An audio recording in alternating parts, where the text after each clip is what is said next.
Pastor Scott Silveri, and I want to talk some more to you about the basics of coming to Christ, what every believer must know. And today I want to talk about the power of Christian fellowship. Christian fellowship is an important aspect of the believer's life. As part of the body of Christ, we're called not to walk alone, but to live in community with other believers. The Bible emphasizes the importance of relationships, the relationships with fellow Christians, because of the strength and the encouragement and the spiritual growth that they foster between one another.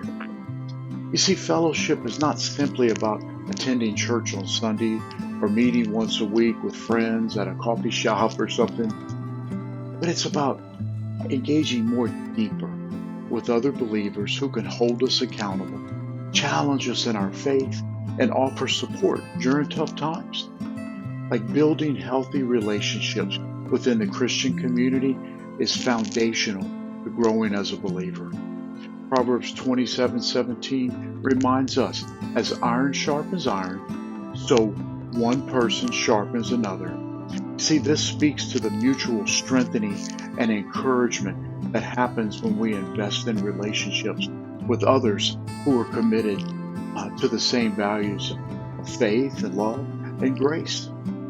Like, seek genuine friends.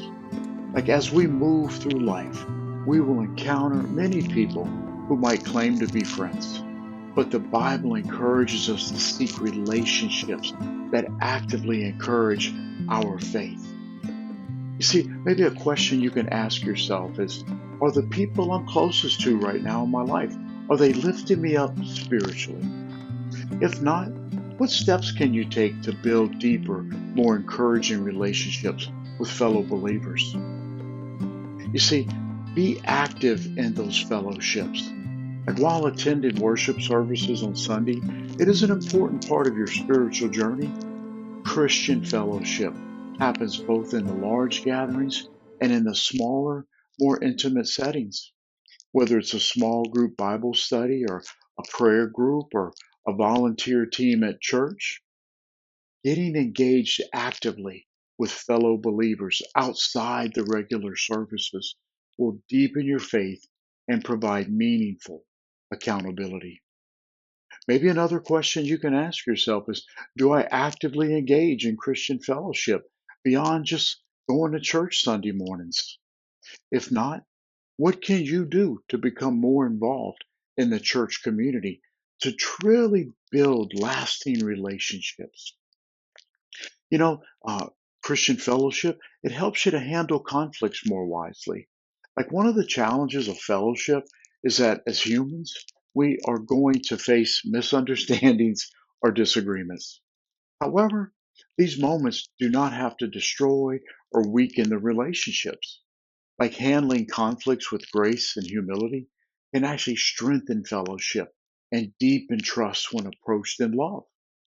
Like, approach conflicts with grace and humility as the Bible shares. Like, good communication and understanding are so important in resolving disagreements in a way that honors God. Like, it is important that we approach conflict with an attitude of humility and grace, remembering that Jesus calls us to forgive others as he's forgiven us. You can read more about this in Ephesians 4:32.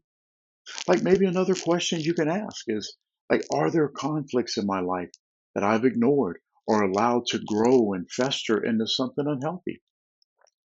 Like, how can I approach these situations with a Christ-like attitude to restore peace and harmony? So, like, commit to open and honest communication amongst your Christian fellowship. Effective communication is at the heart of any strong relationship, especially within Christian fellowship. We must learn to be open and transparent with one another, like sharing our thoughts and our struggles and our joy in order to build trust and deepen our connections. Like, go past the surface exposure that the world does. Like, here's a tip: practice being more transparent with others by sharing your prayer requests and your struggles. Invite them into your life in a way that opens up opportunities for mutual support and growth. Don't just keep yourself isolated and expect to get connected. Like some practical strength to strengthen your spiritual foundation. Prioritize church attendance and fellowship. Like really commit to make a habit of attending church, not just for the preaching, but also for the fellowship afterwards. Stay for a church social event, volunteer for a ministry, or invite someone to somebody new to join you. Like building relationships in these spaces will help you stay accountable and really feel connected with the broader body of Christ. Like if you've not been regularly attending services or participating in fellowship activities, well, set a goal to commit to more fully participate in your local church. Make it a priority to build connections that will strengthen both your faith and your relationships with others. I will tell you, everyone's looking to get connected.